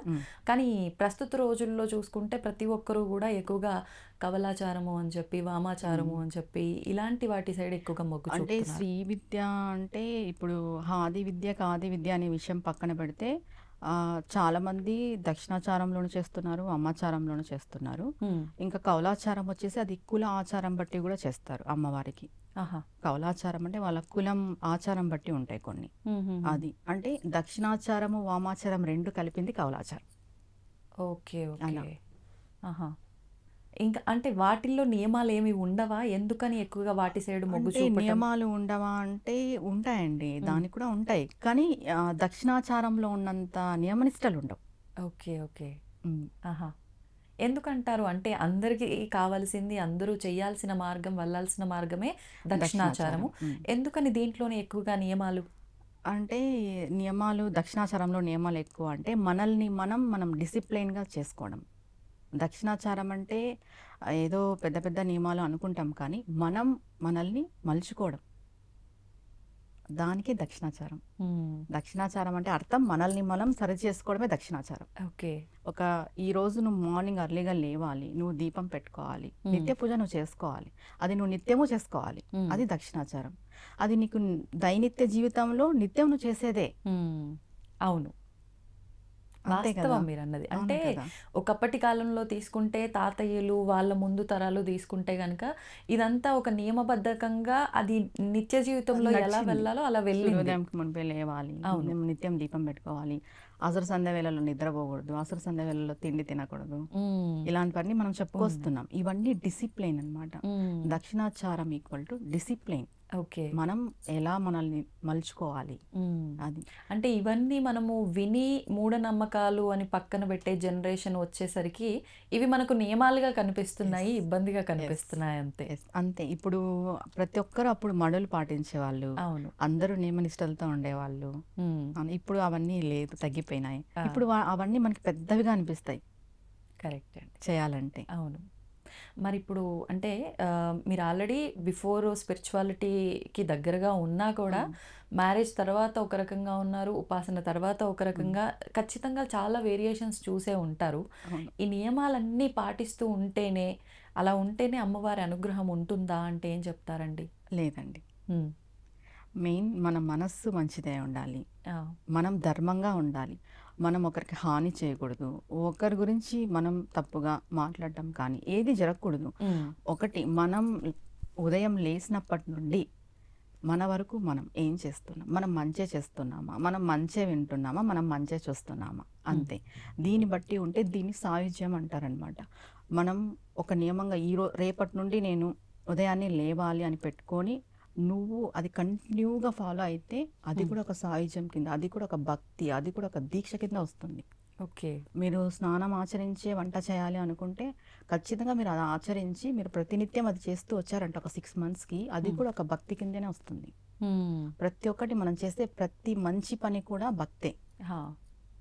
ఇవి చేస్తేనే అమ్మవారిని చేరుకుంటామా అంటే కాదు. మనం ఇన్ని వ్రతాలు, నోములు పెద్ద పెద్దగా పూజలు చేసేసి, గ్రాండ్‌గా పూజలు చేసేసి, మనం ఏదో మంచిగా లేకపోవడం, మన మనసంతా ఆ! కల్మషం అయిపోవడము, మనం పక్క వారి గురించి ఏదేదో మాట్లాడడం, అవును. ధర్మంగా లేకపోవడం, హ్మ్. ఇవన్నీ ఉంటే మీరు ఎన్ని పూజలు చేసినా కూడా ఏం ప్రయోజనం లేదు. ఓకే. మెయిన్ మన మనస్సు అనేది ఇంపార్టెంట్ అండి హ్మ్. పూజకి. మీరు పూజ చెయ్యని, చేయకపోని మీరు మంచిగా మన మనస్సు మంచిగా ఉంటే హ్మ్. ఆటోమేటిక్‌గా మనం భగవతిని చేరుకుంటాం. ఓకే. దీనికి ఒక ఎగ్జాంపుల్ చెప్పాలి అంటే మనం ఒక గెస్ట్‌ని ఇంటికి పిలుస్తాం. మనకి చాలా ఇంపార్టెంట్ గెస్ట్. ఆ! ఒక మంచి చైర్ సింహాసనం పైన వేసి కూర్చోపెడతాం. తర్వాత ఇంకొకరిని పిలుస్తాం. వాళ్ళని కూర్చోపెడతాం. తర్వాత ఇంకొకరొస్తారు. హ్మ్. వాళ్ళని కూర్చోపెడతాం. సింహాసనంలో ఇరుకైపోదు. ఇప్పుడు మన మనస్సు అనే మందిరంలో మనం భగవతిని కూర్చోపెట్టినాము. హ్మ్. అక్కడ మనము కామ, క్రోధ, మధు, మాత్సర్యాలను తెచ్చి కూర్చోపెడితే భగవతి ఎలా ఉంటది? ఆమెకి ఎరుకైపోదు. ఆమె ఉండదు. ఉండలేదు. మన మనసు అనే సింహాసనం ప్లెయిన్‌గా, క్లీన్‌గా హ్మ్. ఉంటే భగవంతుడు మన మనసులోనే ఉంటాడు. కానీ ఎలా సాధ్యపడుతుందంటారు? అంత కల్మషం లేకుండా ఉండటం ఈ ఈ కలికాలంలో? కలియుగంలో సాధ్యపడదు కాబట్టే నామం పట్టుకోవాలి. హ్మ్. భగవంతుని నామస్మరణ ఎల్లవేళలా మనం చేయాలి అని చెప్తారు. ఓకే. ఈ కలియుగంలో మనం ఈ రాక్షస గుణగణాలన్నీ మనం ఓవర్‌కమ్ చేసుకోవాలి అంటే ఖచ్చితంగా ఏదో ఒక నామం. మీ ఇంటి దైవం కావచ్చు, మీ కుల దైవం కావచ్చు, మీరు నమ్ముకున్న దైవం కావచ్చు, ఏదో ఒక నామం మనం స్మరిస్తూ ఉండాలి. హ్మ్. ఇంకొక విషయం ఏం చెప్తారంటే ఒక శ్లోకం కూడా ఉంది సౌందర్యలహరిలో. హ్మ్. ఆహ్, ఆ శ్లోకంలో ఏం చెప్పారంటే మనం నిత్యము చేసేది అమ్మవారికి ఎలా అర్పిస్తాము? మనం నేను చూసే ప్రతిదీ హ్మ్. నీకే సమర్పిస్తాను. నేను చేసే ప్రతి పని అంటే నేను ఇలా చేతులు కదుపుతాను, అవి నీకు ముద్రలుగా మారిపోవాలి. నేను తినే ఆహారం, నువ్వు ఇచ్చే ప్రసాదం, ప్లస్ నేను తిన్నది నీకు నైవేద్యంగా మారాలి. నేను వేసే ప్రతి అడుగు నీకు ప్రదక్షిణగా మారాలి. నేను ఏ ముద్రలు, నా బాడీలో ఏ కదలికలు అయితే ఉన్నాయో అవన్నీ నీకే సమర్పణ. నేను అనుభవించే ప్రతి సుఖభోగాలు కూడా నువ్వు ఇచ్చింది, అది కూడా నీకే సమర్పిస్తున్నాను అని చెప్పబడుతుంది అనమాట. ఓకే. అంటే అది ఎలా అంటే మనం మాట్లాడే మాటలు అమ్మవారికి మంత్రాలుగా ఎలా అవుతాయి? మనం మంచిగా మాట్లాడితేనే కదా అవును, అమ్మవారు స్వీకరిస్తుంది. అంతే అండి. మనం వేసే అడుగులు అమ్మవారికి ప్రదక్షిణ కావాలి అంటే మనం మంచి వైపు అడుగులు వేస్తేనే కదా వాస్తవం. అవి ప్రదక్షిణగా మారేది. అవును, మనం తినే ఆహారం నైవేద్యంగా ఉండాలి అంటే మనం మంచి ఆహారం తీసుకుంటేనే కదా అవును, అది నైవేద్యంగా మారేది. అవును. మనం చేసే చేష్టలు మనం మంచిగా చేస్తే, ఇప్పుడు ఒకరిని నిందించడం ఆ వేరియేషన్ వేరైపోతుంది. మనం మంచిగా ఒకరిని పొగడ్డం ఆ వేరియేషన్ వేరైపోతుంది. మనం చేసే చేష్టలు కూడా అమ్మవారికి చెందాలి అంటే ముందుగా మనం బాగుండాలి. మనం చేసే ప్రతి పని అమ్మవారికి చెందాలి అంటే ఆటోమేటిక్గా మనం బాగుంటాం. నేను ఈ పని చేస్తున్నాను, ఇది అమ్మవారికి చెందుతుంది, అయితే నేను ఈ తప్పు చేయకూడదు, నేను ఈ తప్పు మాట్లాడకూడదు, నేను ఈ పని చేయకూడదు అని మనకు మనమే నియమించుకుంటాం. ఓకే. అది ప్రతి ఒక్కటి మనం నిత్యము చేసేది అమ్మవారికి సమర్పిస్తున్నామనే భావనతో ఉంటే మనం తప్పులు చేయం, తప్పులు మాట్లాడము. ఇప్పుడు చాలా మంది ఉంటారు, అంటే చాలా మూర్ఖంగా వాళ్ళు ఏం చేస్తున్నారో అదే కరెక్ట్, అదే మంచి పని. ఎదుటివారు ఎంత జెన్యున్గా కల్మషం లేకుండా ఉన్నప్పటికీ వాళ్ళదే తప్పు అని వితండవాదం చేస్తుంటారు. అంటే నాదే మంచి పని, నేను చేస్తున్నదే మంచి పని అని మాట్లాడే ఈ సమాజంలో అసలు ఏంటి నిజమైన మంచి అంటే ఏం చెప్పచ్చు? నిజమైన మంచి అంటే నువ్వు బతకడం, ఒకరికి హాని చేయకోకున్నట్టు, పొద్దున లేచి నీ పని ఏంటో నువ్వు చూసుకోవడం, నీకు ఇతరుల విషయంలో నీకు జోక్యం లేకపోవడం, తెలిస్తే నీకు మంచి చేయడం, మంచి చెప్పడం లేదా వదిలేయడం, హాని చేయకోకున్నట్టు ఉండడం, అదే మంచి. మంచి చేయకపోయినా పర్వాలేదు, ఇబ్బంది పెట్టే పరిస్థితి క్రియేట్ చేయకూడదు. మన వల్ల ఒకరు ఇబ్బంది పడకూడదు, అది మాటల వల్ల కానీ చేతల వల్ల కానీ ఇబ్బంది పడకూడదు. ఏదైనా కూడా మనం దూషించినప్పుడు అది మనకి తిరిగి రిటర్న్ లో వస్తుంది. నోటి వాక్కు చేతికి అంటారు. మనం ఏదైతే నోటితో మాట్లాడతామో దాన్ని మనం అనుభవించక తప్పదు. అంత పవర్ ఉందంటారా? చూడండి, ఖచ్చితంగా ఉంది. ఓకే. అంటే ప్రతి ఒక్కరి మాటకి పవర్ ఉంటుందని చెప్పచ్చా? స్పిరిచువాలిటీకి దగ్గరగా ఉన్న వాళ్ళ మాటలకి అని చెప్పచ్చా? భగవంతుని నమ్ముకొని బతికే ప్రతి ఒక్కరి మాటకి పవర్ ఉంటుంది. ఎందుకంటే వీళ్ళు వదిలేసుకున్న భగవంతుడు వదిలిపెట్టాడు, ఆయన ఖచ్చితంగా జోక్యం చేసుకుంటాడు. అంతే. అది అయితే ఇప్పుడు భగవంతుడు ఖచ్చితంగా జోక్యం చేసుకుంటాడు. నాకు ఒకటి అడగాలనిపించింది, మరి భగవంతుడు జోక్యం చేసుకుంటాడు అన్నప్పుడు ఎన్నెన్నో ఇప్పుడు చూస్తూ ఉన్నాము, జరగకూడని అఘాయిత్యాలు, అసలు చిన్న చిన్న పిల్లల పైన కూడా ఎన్నెన్నో ఘోరాలు కూడా మనం విన్నాము, చూసాము, చూస్తూనే ఉన్నాం. మరి భగవంతుడు వీళ్ళందరికీ సమాధానం చెప్తున్నాడు అంటారా? చేసుకుంటున్నాడు కదండి. ఎలా? ఇప్పుడు ఆ అమ్మాయి పూర్వజన్మ కర్మ ఏంటో మనకు తెలియదు. ఇంతకుముందు వాడు ఎన్నో తప్పులు చేస్తుంటాడు, ఆ తప్పులో బయటపడినాడు. ఒక అమ్మాయిని ఇది చేయడం వల్ల వాడు బయటకు వచ్చాడు. ఆ అమ్మాయి పూర్వజన్మ కర్మ ఏంటో మనకు తెలియదు, బలి అయితే అయ్యింది, కానీ ఆ అమ్మాయి వల్ల వాడు బయటకు వచ్చాడు. ఇక్కడికి వాడి పాపం పండింది అనుకోవచ్చా? భగవంతుడు జోక్యం చేసుకుంటేనే కదా వాడు బయటికి రాగలిగాడు. ఆ అమ్మాయితో ఎండ్ అయిపోయింది వాడిది. ఇది చెప్తే ఎవరు నమ్మరు. ఇది చెప్పినా అంటే ఆ అమ్మాయి నిజంగా భగవంతుడు ఉంటే ఆ అమ్మాయి కూడా అలా జరగకూడదు అని మాట్లాడతారు. ఆ అమ్మాయి పూర్వజన్మ కర్మఫలం ఏంటో మనకు తెలియదు కదా. తెలీదు. అవునా కాదా? వితండవాదం చేస్తారు. నేను కూడా చాలా విన్నాను ఇవి, నాతో కూడా చాలా మంది వితండవాదం చేశారు. అసలు భగవంతుడు ఉంటే ఇవి జరగకూడదు, ఇది కలియుగం. అవును. ఇంతకు ముందు రాక్షసులు స్వయంగా ఉండేవాళ్ళు, దేవుళ్ళతో పోరాడేవాళ్ళు. ఇప్పుడు రాక్షసులు లేరు, మన మనసే రాక్షసుడు, మన మనసులోనే ఉంటాడు రాక్షసుడు. దాన్ని మనం సంహరించుకోవడానికే ఈ ఆధ్యాత్మిక మార్గం ఎంచుకోవడం, దేవుళ్ళని మొక్కడం, ధర్మంగా ఉండడం. అది ఓకే. ఇప్పుడు ప్రతి ఒక్కరు కూడా మీరన్నట్టుగా అంటే మనకి ఏదో జరుగుతుంది అని పూజించే వాళ్ళే తప్ప భక్తితో అమ్మవారి మీద కానీ స్వామి మీద కానీ ఇష్టంతో పూజ చేస్తున్న వాళ్ళు ఉండరని కాదు, ఉంటారు, చాలా తక్కువ మంది ఉంటారు. అంటే కామ్యాల కోసం, ఉన్న ఇబ్బంది తొలగిపోవడం కోసం, కొంతమంది అయితే ఘోరంగా ఎదుటోళ్ళు బాగుపడకుండా ఉండడం కోసం చేసేవాళ్ళు, మొక్కేవాళ్ళు కూడా ఉంటారు. అసలు అంటే ఇవన్నీ భగవంతుడు చూస్తూ సహిస్తాడా అసలు? అంటే మీరు అన్నట్టుగా సహించాడు. ఏ దేవుడైనా కూడా, ఈ భగవతి అయినా శివయ్య అయినా విష్ణుమూర్తి అయినా ఎవరు సహించరు. ఏదో ఒక టైంలో విపత్కారం మనం అనుభవించక తప్పదు. ఆ, మీరు ఇంకొక విషయం ఏమడిగారు, ఇవన్నీ చూస్తూ సహిస్తారా అంటే, మనం ఇన్ని జరుగుతున్నాయి కదా మనకి, ఈ సునామీలు, వరదలు, ఇబ్బందులు, ప్రకృతి విరుక్తంగానే కదా. అవును, విజృంభించినప్పుడు ఇవన్నీ జరుగుతాయి. మనం కరెక్ట్గా లేనప్పుడే ప్రకృతి విజృంభిస్తుంది. ప్రకృతే అమ్మవారు. అవును, మనకి ఈ కలియుగంలో దిగి భగవంతుడు ఏం రాడు, శంకు చక్కెర కదా హస్తాలు పట్టుకొని మన దగ్గరికి. అవునా కదా, మానవ రూపేణ వస్తాడు, ప్రకృతి రూపేణ వస్తారు, అంతే. అలా అంతే, ఏదో ఒక రూపంలో వినిపిస్తాడే తప్ప అంతే.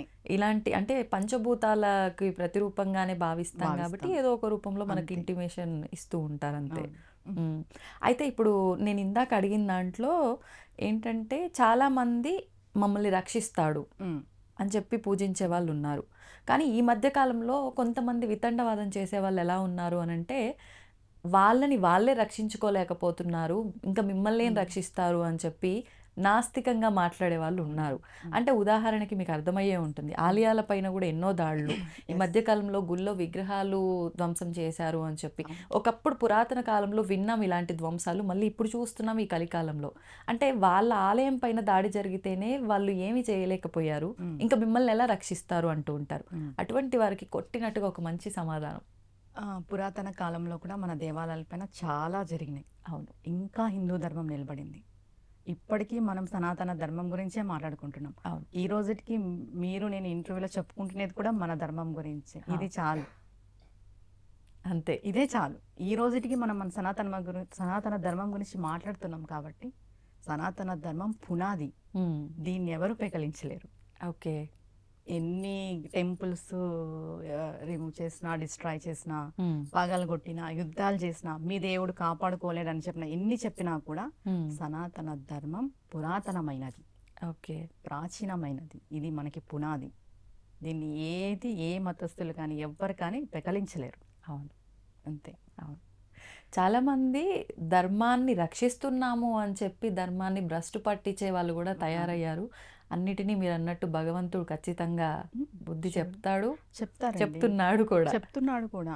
అంటే కొంతమంది మనకి బయట కొంతమంది తెలుస్తుంది, కొంతమందికి అంతర్యుద్ధం తెలియట్లేదు, అంతే. అంతే, అంతే, ఖచ్చితంగా భగవంతుడి బుద్ధి చెప్తారు కూడా. కాలం సమాధానం చెప్తుంది అంటే, కాలం ఎవరు? కాళీ అమ్మవారు, కాళీ మాత. కాలమే ఆమె మింగేస్తుంది కాలాన్ని. అలాంటప్పుడు ఆమె సమాధానం చెప్పలేదా? అవును, ఖచ్చితంగా చెప్తుంది. ఇప్పుడు ఉపాసన, ఈ దీక్షల విషయానికి వద్దాం. అంటే ఉపాసన అంటున్నారు, దీక్ష అంటున్నారు. అసలు ఈ ఉపాసన ఏంటి, దీక్ష ఏంటి, మళ్ళీ ఒక మంత్రం తీసుకోమంటున్నారు, జపం అంటున్నారు. అసలు ఇవన్నీ ఏంటి అనేది ఒక కన్ఫ్యూజన్గా మారిపోతుంది జనాలకి ఈ మధ్యకాలంలో. చెప్పేవాళ్ళు ఎక్కువయ్యే కొద్దీ కన్ఫ్యూజన్ ఎక్కువైపోతుంది, డౌట్స్ కూడా ఎక్కువైపోతున్నాయి. ఒక్కసారి దానికి ఉదాహరణ ఏదైనా. ఉపాసన అంటే నిత్యము చేసేది, ప్రతి నిత్యము ఉంటుంది, జీవితాంతం, స్టెప్ బై స్టెప్ మనం ఎదుగుతూ పోతాం. దీక్ష అంటే పరిధి, ఈ టైం మాత్రమే, 11 days, 20 days, 40 days, 3 months, 6 months ఇలా కూడా చేస్తారు కొంతమంది దీక్షలు. మనము చాతుర్మాస్య దీక్ష చేస్తాం కదా. అవునండి, 4 months. అలా దీక్షకి నియమం ఉంటుంది, టైం బీయింగ్ ఉంటుంది, సమయపాలన ఉంటుంది. ఉపాసనకు ఉండదు. నిత్యము చేసుకునేది ఉపాసన. ఓకే, ఇది ఖచ్చితంగా అందరూ తెలుసుకోవాలంటే ఉపాసన దీక్ష రెండు ఒకటే అనుకుంటున్నారు, కాదు. మనం నిత్య పూజ వేరు, మనం పండుగల్లో చేసే పూజ వేరు. అలా దీక్ష వేరు, నిత్యం ఉపాసన చేసేది వేరు. ఇప్పుడు దీక్ష తీసుకోవడానికి గురువు ద్వారా ఉపదేశం ఇవంతా అవసరం లేదు. ఎవరికి నచ్చినట్టుగా వాళ్ళు భక్తితో కానీ కోరికలతో కానీ చేసుకోవచ్చు, చేసుకుంటున్నారు కూడా. ఇప్పుడు అందులో కూడా రకరకాల అంటే మాట్లాడటము, ఆకారంలో వికృతంగా ఇలాగే ఉండాలి అని చెప్పి ఇవన్నీ చూస్తున్నాం. అదంతా పక్కన పెడితే ఉపాసన విషయానికి వస్తే ఇందాక మీరు అన్నట్టుగా ఖచ్చితంగా గురువు ద్వారానే తీసుకోవాలి. అది తీసుకున్న తర్వాత ఒకసారి మళ్ళీ మనం దాన్ని పక్కన పెట్టడానికి లేదు, ఖచ్చితంగా జీవితకాలం చేయాల్సిందే. ఒకటండి, మనం గురువు ద్వారా ఒక మంత్రాన్ని తీసుకున్నాము అంటే మనం వేరొక మంత్రానికి వెళ్ళినా కూడా మనం తీసుకున్న మంత్రం మినిమం 16 times అన్నా మనం చాంట్ చేయాలి, వదిలేయకూడదు. ఓకే, ఒక మంత్రాన్ని వదిలేయాలి అంటే నదిలో వదిలేయాలి, లేదా ఆవు చెవిలో చెప్పి వదిలేయాలి. వదిలేసి కూడా ఉన్నాయి. మనం అసలు మనకు వద్దు, మనకి సెట్ అవ్వలేదు అలా అనిపిస్తే కినా ఆవు చెవిలో చెప్పన్నా వదిలేయాలి, నదిలో అన్నా వదిలేయాలి. లేదు మనం ఈ మంత్రంతో పాటు ముందుకెళ్దాం ఇంకొక మంత్రానికంటే ఖచ్చితంగా 108 టైమ్స్ అయినా చేసుకోవచ్చు, లేదు 16 టైమ్స్ అయినా చేసుకోవచ్చు. నేనైతే ఒకటే చెప్తాను, అన్ని మంత్రాలు వద్దు, ఒక్క మంత్రం ఒకటే చాలు. అన్ని నామాలు వద్దు, ఒకటే నామం, ఒకటే భగవంతుడు. ఎవరైనా కానీ మీ ఇష్ట దైవం, నేను ఇందాక చెప్పాను, మీ ఇష్ట దైవం, కుల దైవం, మీ ఇంటి దైవం, ఎవరైనా సరే మీ మనసుకు నచ్చిన దైవాన్ని, నామాన్ని కానీ మంత్రాన్ని కానీ ఒక్కరిని పట్టుకొని ముందుకెళ్ళండి. జీవితంలో చాలా ఎత్తుకు ఎదుగుతాం మనం, చాలా నేర్చుకుంటాం, చాలా తెలుసుకుంటాం.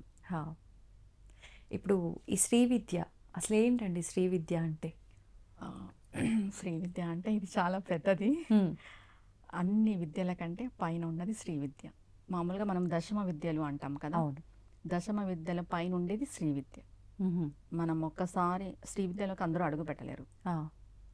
ఇది సాధారణ విషయం అయితే కాదు. అంటే ఎటువంటి వారు దీనికి ఏమైనా అర్హతలు ఉండాలా?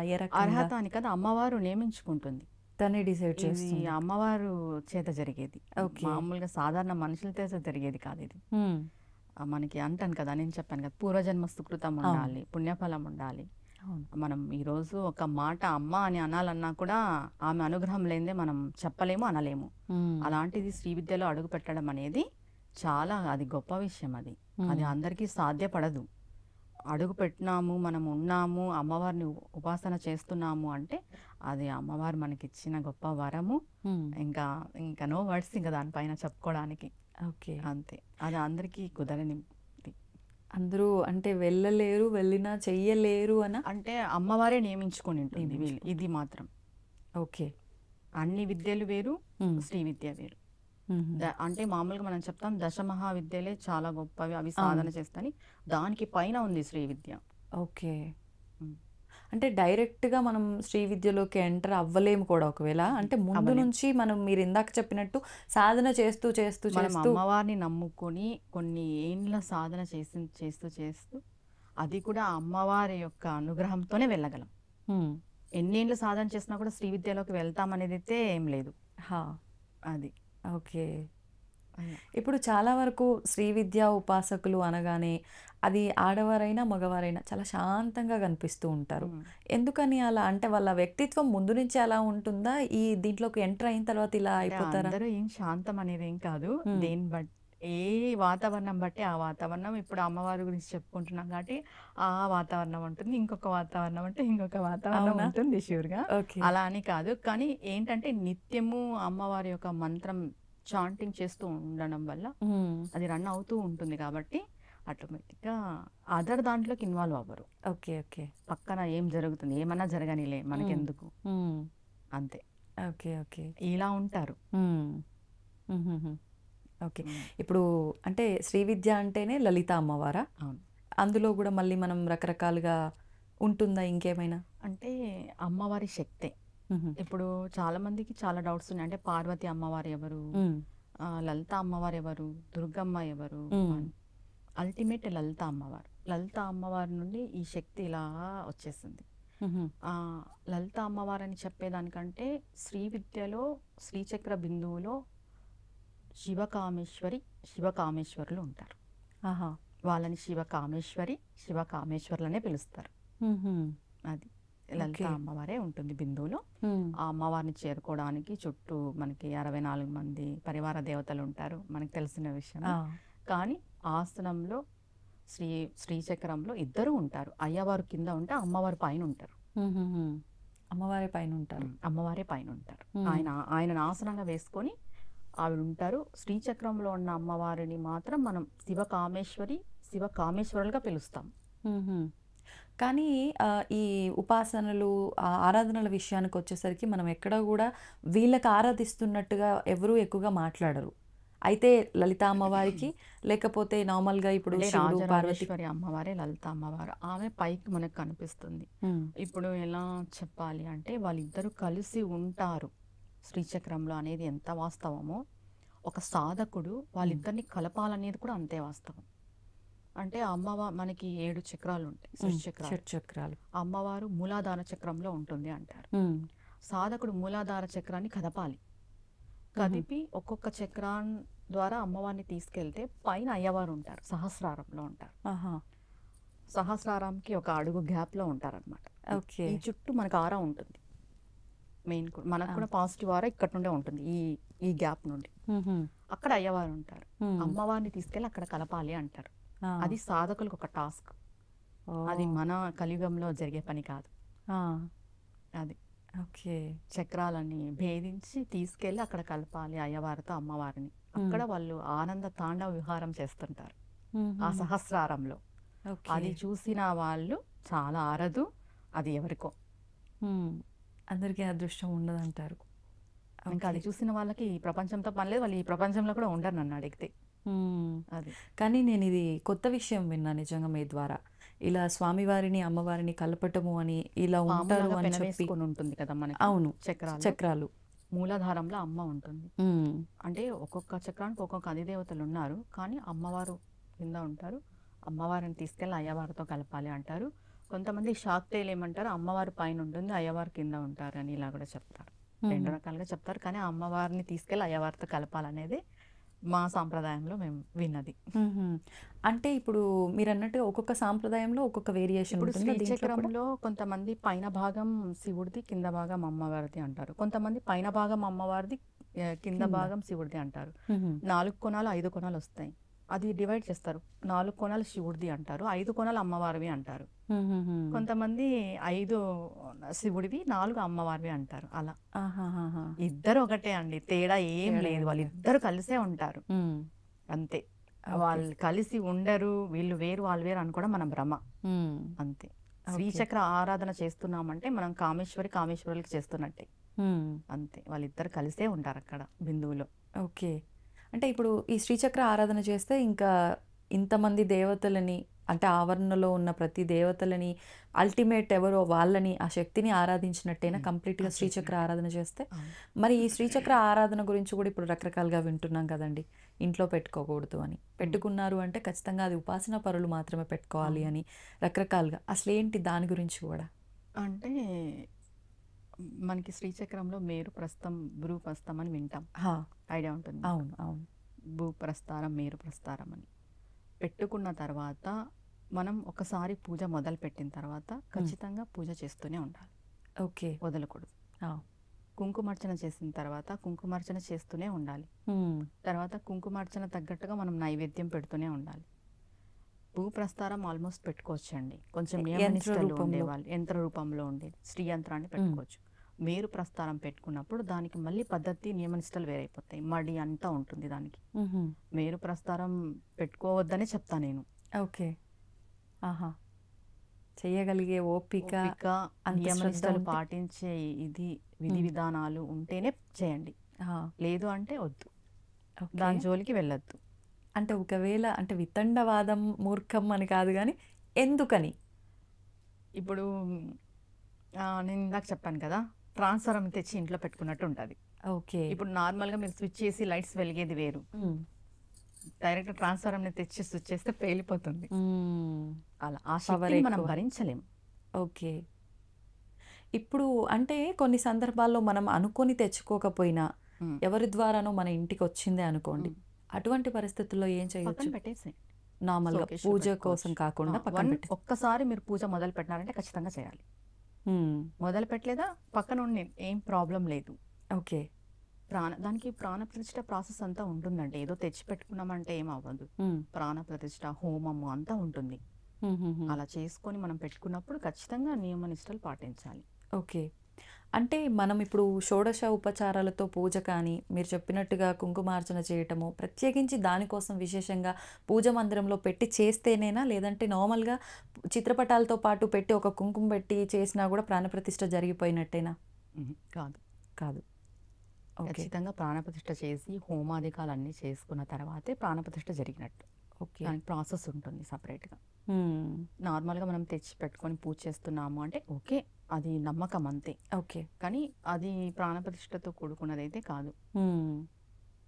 ఇప్పుడు ఇన్ కేస్ ఒకవేళ ఇలా జరిగింది, అది ఇంటికి రావటమో, తెలియకుండా పూజా మందిరంలో పెట్టేసి, నిత్యము దీపారాధన చేసినట్టుగానే చేస్తున్నాం కానీ, ఏ అర్చనలు, అభిషేకాలు, పెట్టుకోవచ్చు. నైవేద్యాలు ఏమి చేయట్లేదు.